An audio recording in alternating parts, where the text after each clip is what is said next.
오늘 설교 제목이 나 지금 이렇게 살아도 되나? 나 지금 이렇게 살아도 되나? 이 말은 혹시 내가 잘못 살 수도 있다 하는 거죠. 한번 우리 자신에게 속으로 한번 질문해 보죠. 내가 지금 살고 있는 이 방식대로 계속 살아도 되는가?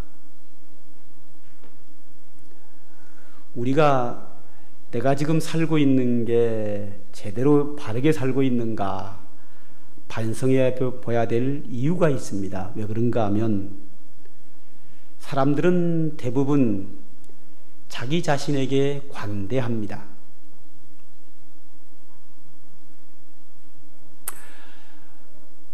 이런 말이 있죠. 성경에도 나오죠. 형제의 눈에 티는 보여도 자기 눈에 들보는 보이지 않는다. 또 똥 묻은 개가 재 묻은 개 나무란다. 이 말은 다른 사람이 잘못하는 것은 잘 보이지만 내가 잘못하는 것은 잘 안 보입니다. 보여도 이해가 되게요. 다른 사람이 죄를 지으면 용서가 안 되지만 내가 죄를 지으면 용서가 돼요.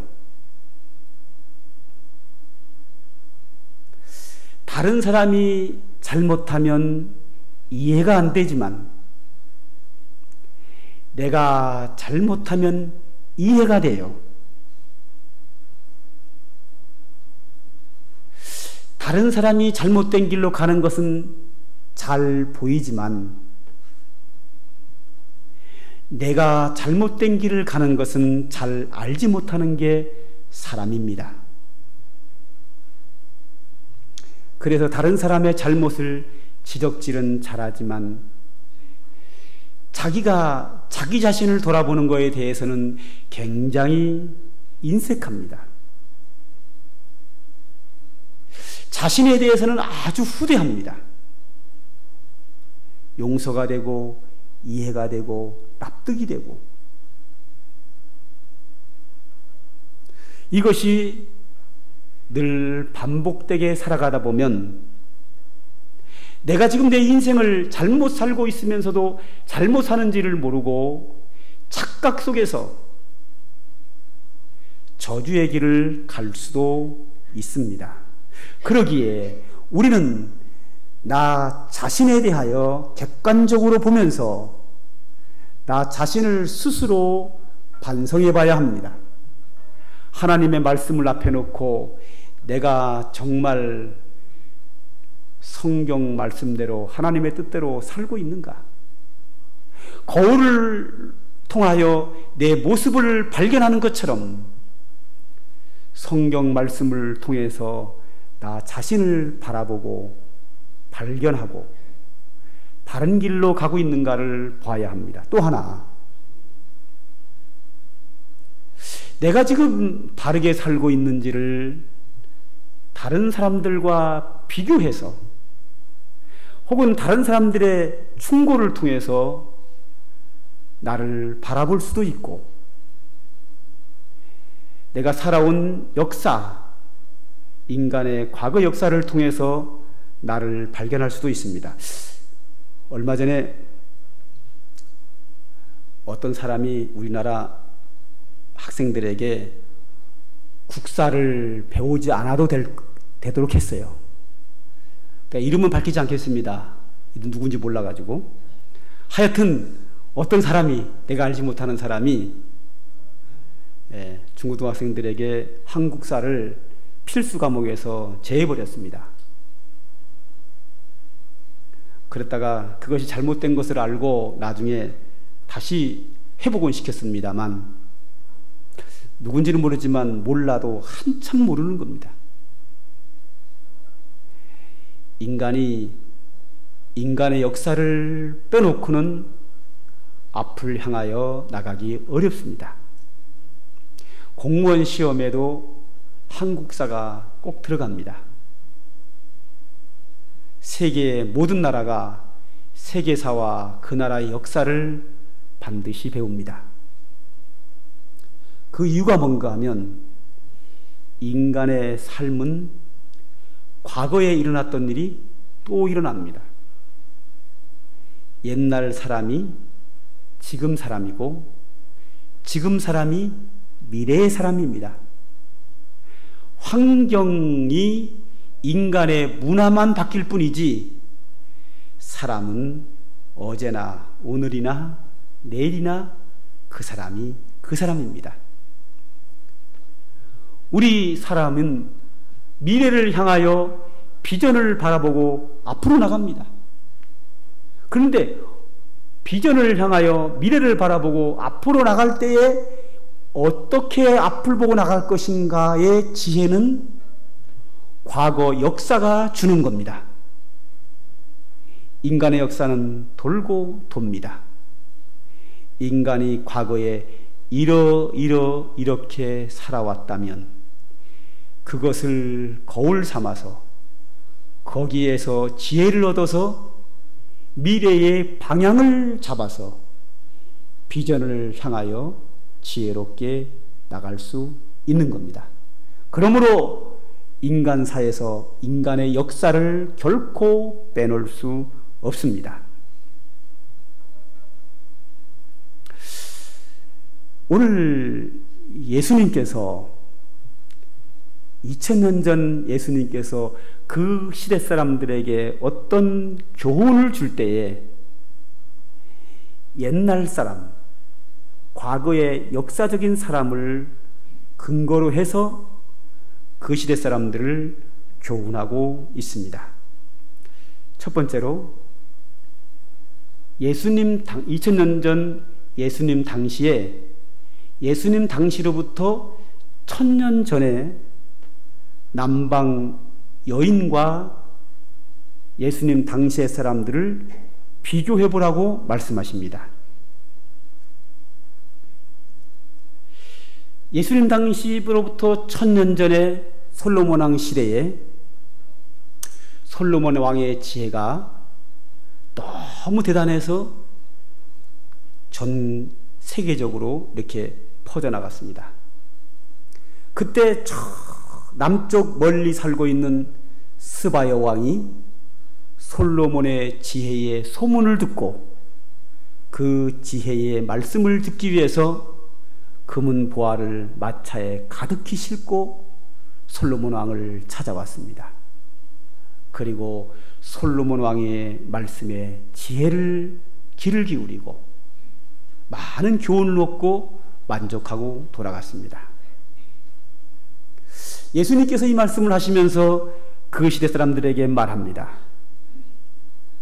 남방 여왕은 솔로몬의 지혜를 듣기 위해서 멀리서 많은 선물을 가지고 솔로몬을 찾아와서 지혜의 말씀을 들었는데 솔로몬보다 더 지혜로운 자가 여기 있다.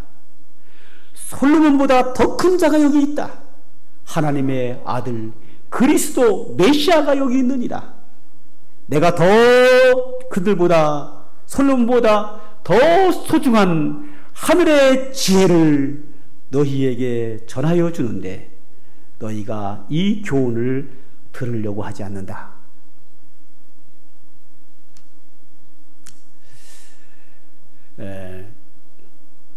이런 얘기가 있죠. 어떤 아버지가 아들에게 교훈하니까 말을 잘 안 듣는 거예요. 그래서 아버지가 그랬어요. 야 임마, 내가 어릴 때는 옹보리밥 그것도 하루에 한 끼밖에 못 먹었어. 그런데 너 이 반찬 투정하냐? 이러면 아들이 뭐라 그러죠? 아빠, 왜 꽁보리밥 한 끼밖에 안 먹어? 라면 끓여 먹으면 되지? 그렇게 얘기를 하거든요. 그러면서 이 아버지가 하시는 말씀이 아휴, 내가 쟤네들하고 무슨 대화를 하랴.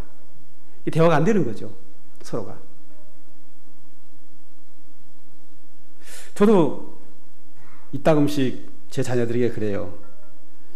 옛날에는 이렇게 어려웠어. 그럼 뭐라 하죠? 아빠, 그거는 그때 얘기고요. 그 얘기를 지금 하면 어떡해요? 이러거든요. 이 세대 차이, 이 대화가 안 되는 거죠. 그런데 예수님은 뭐 저야 제 자식들에게 40년 전 얘기하지만, 30년 전 얘기하지만, 예수님은 1000년 전 얘기합니다. 1000년 전에 스바 여왕은 솔로몬의 지혜를 듣기 위해서 그 멀리서 금보화를 가지고 들어왔는데, 너희가 이 하늘의 구원의 복음을 들으려고 귀를 기울이지 않는다고 하면 심판날에 스바 여왕이 너희를 향하여 책망하리라. 그리고 두 번째로 또 하나 이야기합니다. 니네 사람과 자신들을 한번 비교해 보라고 말씀하십니다.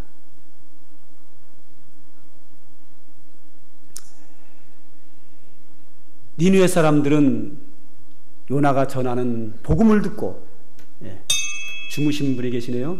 깨워주세요. 옆에 분. 옆에 좀 보세요. 누가 하잖아. 제가 시작하면 좀 무한하니까 시작 안 하고요. 옆 사람이 좀 깨워주세요. 이 요나 선지자 시대에 니느웨 성 사람들이 요나의 복음을 듣고 회개했다. 그런데 이 요나의 복음을 듣고 회개한 것은 이 대단한 사건이거든요. 왜 그런가 하면 하나님이 요나에게 너 니느웨 성에 가서 복음을 전하라 그런단 말이죠. 그래서 요나가 도망을 가요. 도망가는 이유가 있어요. 그 요나가 살고 있는 이스라엘 나라하고 니느웨 나라하고는 서로 이렇게 감정이 안 좋아요. 이스라엘은 육지나라고요. 니느웨는 섬나라예요. 그러니까 대한민국하고 일본하고 같아요. 우리는 육지나라고 반도 국가고요. 저기 바다가 접해 있는 반도 국가고 이스라엘도 바다가 접해 있는 나라고요. 그런데 일본은 섬나라란 말이죠. 그런데 제가 여기서 일본이 잘 됐으면 좋겠느냐, 망했으면 좋겠느냐 이렇게 질문을 한다면 저는 강대상에 섰기 때문에 대답을 이렇게 할 겁니다. 예, 일본이 잘 됐으면 좋겠습니다. 이렇게 대답을 하거든요. 근데 마음속 깊은 곳에서는 망했으면 좋겠다. 이런 말이 생각이 들거든요. 저만 그런가요? 제 여러분에게 질문하면 교회당 아니기 때문에 아니요, 일본 잘 됐으면 좋겠습니다. 대답을 하겠지만 여러분도 마음속에는 아유, 일본 망했으면 좋겠다. 그런 마음이 있을 거거든요. 하나님이 요나에게 니느웨에 가서 복음을 전하라. 이 요나가 싫은 거예요. 니느웨하고 이스라엘은 적대 관계예요. 그래서 요나가 가서 복음을 전하면 그들이 복음을 듣고 꼭 회개할 것 같아. 그리고 하나님이 복을 받을 것 같아. 그래서 니느웨가 복 받는 게 싫어서 그는 도망가요. 다시스로 도망을 가요. 도망가다가 요나가 바닷물에 풍덩 빠져가지고 하나님이 강제로 물고기 뱃속에 들어갔다가 니느웨 성에 탁 터이게 하거든요. 그래서 할 수 없이 요나가 니느웨 성에 가가지고 복음을 전합니다. 복음을 뭐라고 전하는 줄 아세요? 40일이 지나면 니느웨가 무너지리라. 이렇게 3일 동안 하고 다녀요. 자, 입으로는 하나님이 강제로 시키니까 40일이 지나면 니느웨가 망하리라. 이렇게 말하지만 속으로는 이 말을 듣고 회개하지 마라. 그래서 하나님의 심판으로 망해라. 속으로는 그러는 거예요. 속으로는 니느웨가 망했으면 좋겠다. 내가 전하는 복음 듣고 회개하지 않았으면 좋겠다. 이런 마음을 가지고 있으면서 입으로는 40일이 지나면 니느웨가 무너지리라 이렇게 외치고 다녔어요. 이 요나가 전한 복음이 얼마나 어처구니가 없어요. 그런데 이 복음을 들은 니느웨 사람들 전 국민이 회개하고 통곡하고 울며 금식하며 회개를 해요.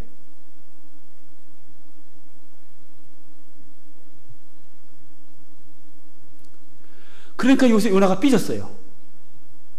삐지니까 하나님이 요나에게 물어봐요. 너 왜 삐졌냐? 그 요나가 대답을 뭐라고 하냐면, 요나 마지막에 그렇게 얘기를 해요. 요나가 뭐라면, 내가 이럴 줄 알았어요, 하나님. 내가 복음 전하면 저것들이 회개해가지고 하나님 은혜 받을 줄 알았어요. 내가 입에서 나오려고 그러지 않았습니까? 이러거든요. 근데 하나님이, 야, 내가 저들 살려야지 어떡하겠냐? 이렇게 하고 요나서가 끝나요. 예수님이 좀 그 얘기를 끌고 왔어요. 요나는 니느웨 성사람들이 망하기를 원하면서 복음을 전한다고 하는 것이 40일이 지나면 니느웨가 망하리라. 이 얘기를 듣는 사람 얼마나 기분 나쁘겠어요. 망한다는데. 그래도 니느웨 성사람들은 회개했느니라. 하나님의 심판대 앞에 섰을 때에 너희가 그렇게 회개하지 않다가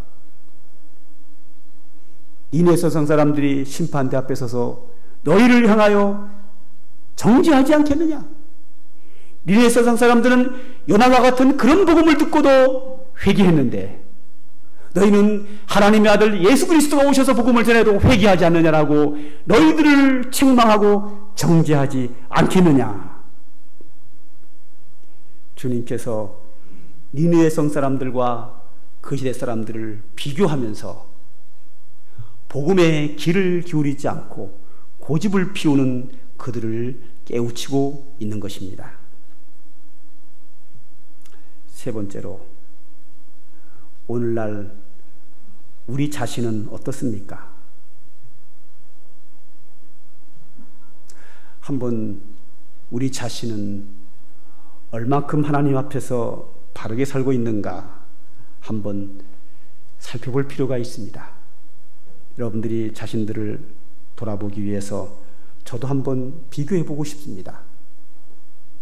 누구하고 비교할까요? 제가 2주 전에 설교했던 북녘 땅에 있는 우리 지하교회에서 숨어서 믿음 생활하는 성도들과 비교 한번 해보죠. 제가 2주 전에 말씀드린 바와 같이 그들은 숨어서 하나님을 섬기고 있습니다. 신앙의 자유가 없는 세계 최고의 박해국가입니다. 그들이 예수 믿는다고 하는 것은 곧 생명을 걸어야 합니다. 예수 믿는다고 하는 것은 잘못하면 들키면 죽을 수도 있습니다. 그럼에도 불구하고 그들은 60여 년 동안 지금까지 신앙을 지켜왔습니다.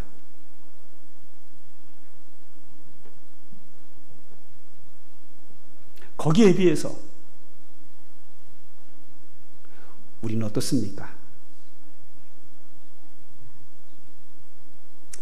이따금씩 성도들에게 이런 이야기를 듣습니다. 교회가 뭐 이러이러해서 힘들다고 불평을 합니다.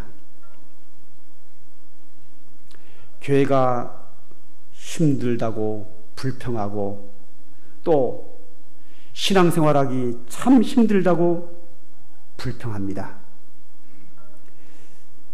물론 충분히 이해됩니다. 여러분들의 말씀도 이해가 됩니다. 충분히 불편하고 힘듭니다.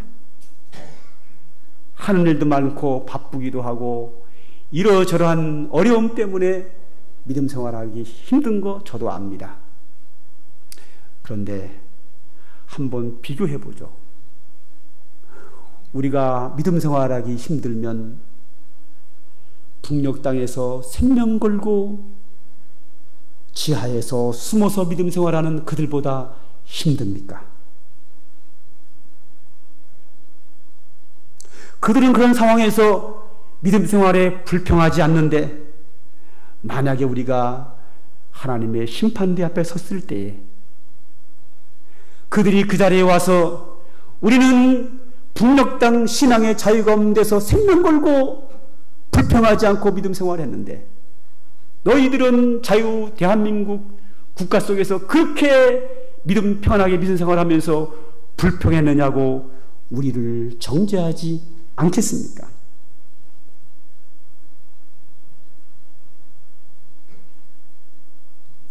하나 더, 30년에서 50년 전 사람들과 한번 비교해보죠.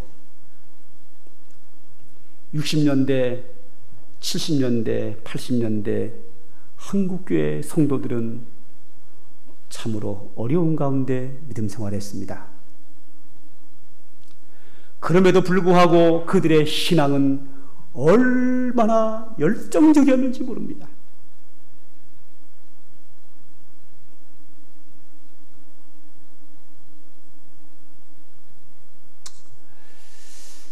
제가 기억하기에 그 시대의 성도들이 산기도, 철야기도,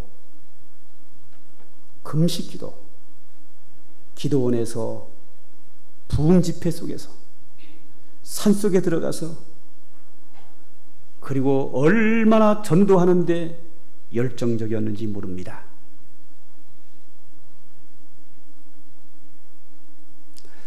그런데 기도원에서, 산에서 부흥회 때 그들이 하나님께 막 부르짖어 기도했는데요, 그들이 기도하는 기도 제목이 뭔지 아세요? 지난번에 제가 남북 통일 이야기를 했고요, 오늘은 그거보다 또 하나가 있습니다. 그분들의 대부분의 기도는 성령 충만, 신령한 은혜, 성령의 은사, 하나님 앞에 귀하게 쓰임받는 일을 위해서, 영혼 구원과 전도를 위해서 생명 걸고 기도했습니다.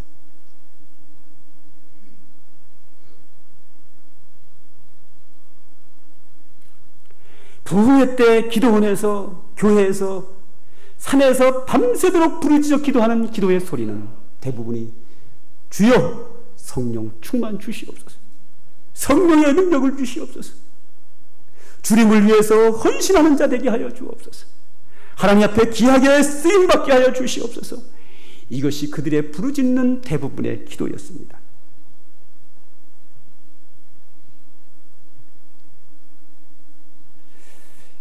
그 하늘산 기도원 같은 데 가면요, 뭐 성령의 은사 중에서 가장 흔한 은사가 방언이거든요. 거의 다 해요. 그걸 위해서 막 은사 막 기도하다 보니까 막 방언의 은사가 임하거든요. 그래도 뭐 방언 못 받는 사람이 있어요. 그 사람 다 일어서라 그래가지고 다른 예배당 또 가요. 못 받는 사람 다른 방언 받게 해줘요. 그만큼 그들이 기도의 제목 중 하나가 성령의 은혜와 은사를 사모했어요.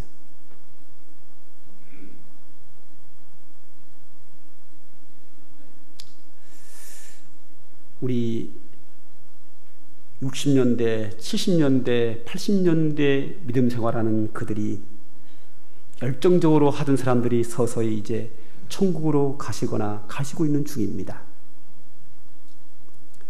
그 사람들이 우리 믿음 생활하는 모습을 보고 뭐라고 할까요?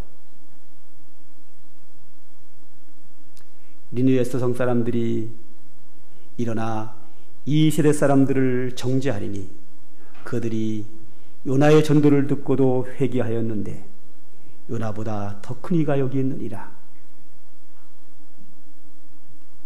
그들은 그 어려운 가운데서도 성령의 은혜를 사모하고 하나님 앞에 귀하게 쓰임받기 위해서, 영혼 구원을 위해서 그렇게 부르짖으며 그렇게 신앙생활을 열정적으로 했는데, 오늘 한국교회 성도들 우리가 이렇게 게으른 모습을 보고 우리를 향하여 책망하지 않을까 한번 그런 생각을 해봅니다.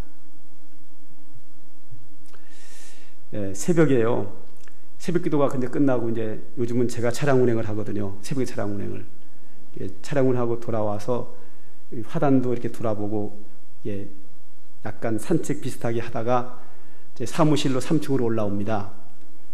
한번 그때가 한 7시 가까이 돼서 올라오면 그때까지 기도하시는 분이 계셔요.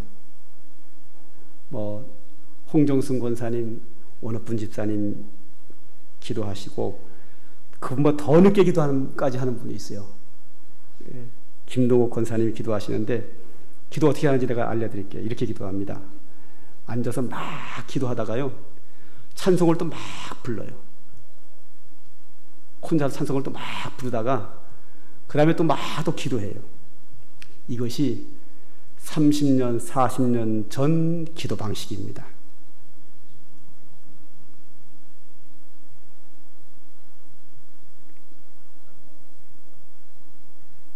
밤새 기도합니다. 산에서 밤새 기도하면서 하나님을 막 찬송하다가 하나님 나에게 성령의 충만함을 주옵소서, 영적 은혜를 사모하는 마음, 영혼 구원을 위해서 막 기도하다가 찬송하다가 이게 30년, 40년, 50년 전 성도들의 기도 방식입니다.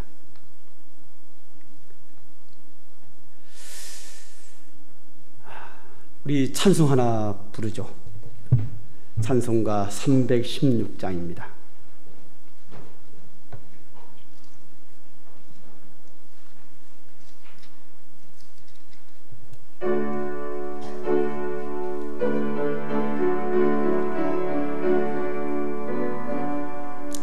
주여 나의 생명 나의 정성 드립니다. 이 작은 나의 생명 나의 정성 다해 주님만을 위하여서 살기 원하오니 주여 은하 주소서 나를 받으소서 주님만을 위하여 살게 하소서. 불같은 성령으로 충만케 하옵소서. 환난이 와도 핍박이 와도 주님만 위해 살게 하소서. 주여 나의 가진 모든 보화드립니다. 아무리 나 혼자서 몸부림쳐봐도 우리들의 힘으로는 어찌할 수 없어. 주만 의지합니다. 주 의지합니다. 주로 거듭남 주시옵소서. 불같은 성령으로 충만케 하옵소서. 괴로움이 와도 슬픔이 와도 주님만 위해 살게 하소서. 주여 이 몸 바쳐 주의 일을 하렵니다. 아무리 어려워도 괴로움 당해도 주와 함께 승리하며 살게 하옵소서. 주님 사랑 크시니 주를 따라가며 주님으로 만족케 하여 주소서. 불같은 성령으로 충만케 하옵소서. 고통이 와도 죽음이 와도 주님만 위해 살게 하소서. 30년, 40년 전의 기도 방식이 막 기도하다가 성령 충만 주옵소서, 주님을 위해 쓰임받게 하옵소서. 영혼 구원을 위하여 막 기도하다가 또 막 찬송하다가 막 기도하다 찬송하다 이것을 밤새도록 합니다. 그걸 철학기도라 그래요. 산기도라 그래요. 저도 그 당시에는 그 서울에 지난번에 말씀드린 것처럼 삼각산에 올라가서 밤새도록 기도합니다. 그때 제가 가장 많이 기도한 것이 하나님, 제가 너무 부족합니다. 하나님의 나라와 구원을, 영혼 구원을 위해서 귀하게 쓰임받게 하옵소서. 그것이 가장 많이 밤새 기도하는 기도 제목이었고, 그런 기도를 하면서 산 속에서 밤새 기도와 찬송하던 찬송이 여러분과 함께 불렀던 316장입니다. 그 당시에는 이게 복음성가에만 있었고 찬송가에는 얼마 전에 바뀌면서 들어온 거거든요. 저는 이 찬송을 부를 때마다 그때 생각이 떠오르고, 또 이 새벽에 우리 김동욱 권사님이 기도하다가 찬송하다 기도하다 그러면 늘 그 시대의 그 기도가 떠오릅니다. 오늘 예수님께서 29절에 보면 무리가 모였을 때 예수께서 말씀하시되 이 세대를 악한 세대라, 표적을 구하되 요나의 표적밖에는 보일 표적이 없다. 그러면서 심판 때 니느웨 사람들이 일어나 이세 사람들을 정죄하리니 이는 그들이 요나의 전도를 듣고도 회개하였는데 요나보다 큰 이가 여기 있다. 이 말은 뭔가 하면 그 시대 사람들이 예수님께 표적을 구했습니다. 표적이 뭔가요? 기적을 통해서 성도들에게 은혜 주는 게 표적이거든요. 예를 들어서 이스라엘 백성들이 뒤에서 애국군대가 따라오고 앞에는 홍해바다가 막혀 있잖아요. 그 죽은 목숨이거든요. 그런데 홍해바다가 갈라지면서 거기를 홍해바다를 건너면서 그들이 살아나거든요. 기적을 통해서 이스라엘 백성들이 살아나는 거죠. 자, 광야에 들어갔어요. 목말라 죽게 생겼어요. 근데 표적이 일어나요. 반석에서 물이 터져 나와요. 그래서 가장 필요한 물을 마시게 되고요. 또 죽은 자가 살아나는 것도 표적이고요. 여러 가지 그 기적을 통해서 먹여주시고 치료해 주시고 은혜를 베풀거든요. 그래서 이들이 주님께 표적을 구한 것은 뭘 구했냐면 어떤 기적을 통해서 우리에게 능력과 은혜를 나타내 달라는 거거든요.